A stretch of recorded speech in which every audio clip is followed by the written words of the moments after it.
Hello, seekers. Wildly of Wildly Tarot here. And this is your Moonday message for November, and in particular, the week beginning with November 8th, 2021. And we have a very interesting week this week. The winds of change have been blowing through.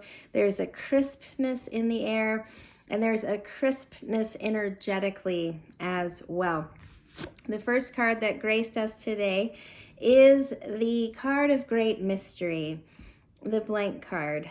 When this card comes forward, it really lets us know that we're in a liminal space where the most supportive way to be is in receptivity. When we allow ourselves to release any rigidness in our minds and to simply be present and response able to what is, as opposed to being very rigid and holding on to the way we expect or prefer the week to unfold, or the month to unfold. So great mystery is always alive. It's always here and present. And sometimes we forget that. We choose to try and control our lives or our circumstances or other people, rather than leaning into the truth that life is always a mystery. It is always filled with the unknown.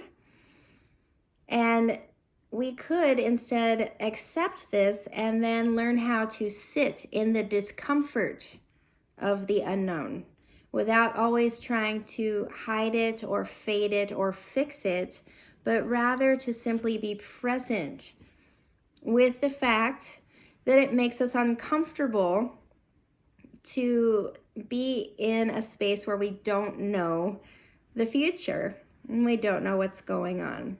It's such a normal human experience.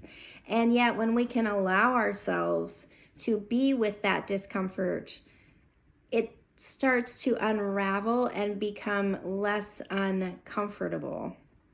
And that feels like what we're being invited into this week, is to sit in that discomfort until it can soften.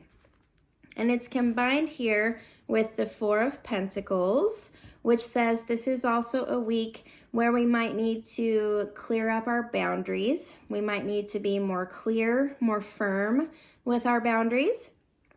If you feel a little confusion around that word boundaries, I like to define them as simply being the ways in which we offer ourselves and others the honesty and intimacy of where we are in any present moment.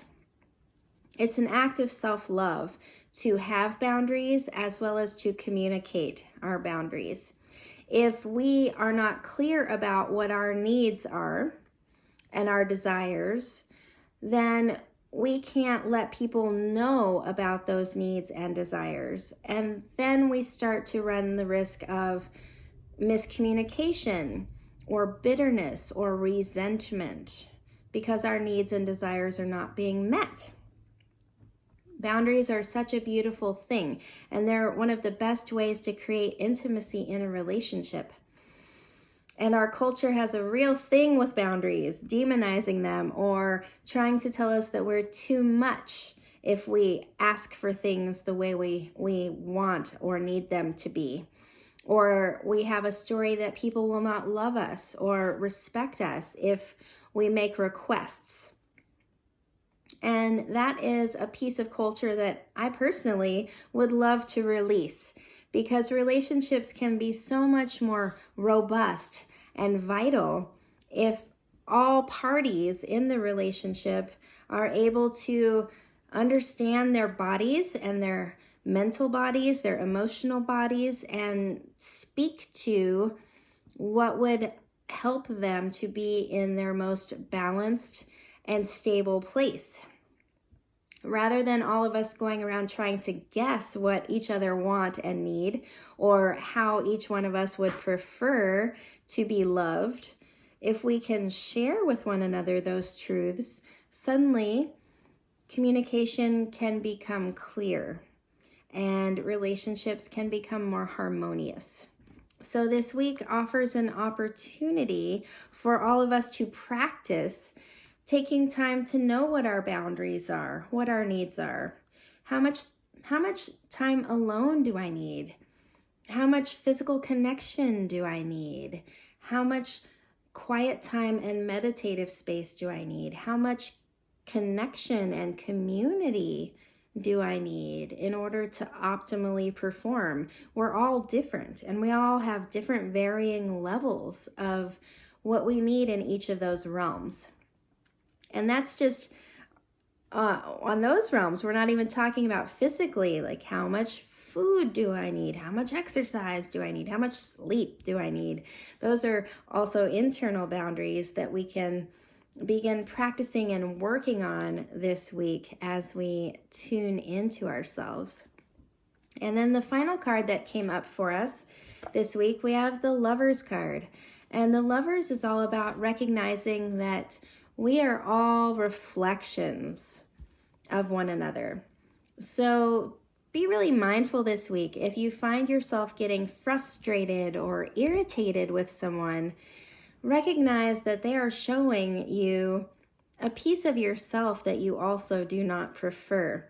So instead of lashing out or becoming irritable, perhaps taking space and a breather to sit with what is the irritant here and what is this person reflecting in me, and how do I address that within myself before I try to address it with the other person.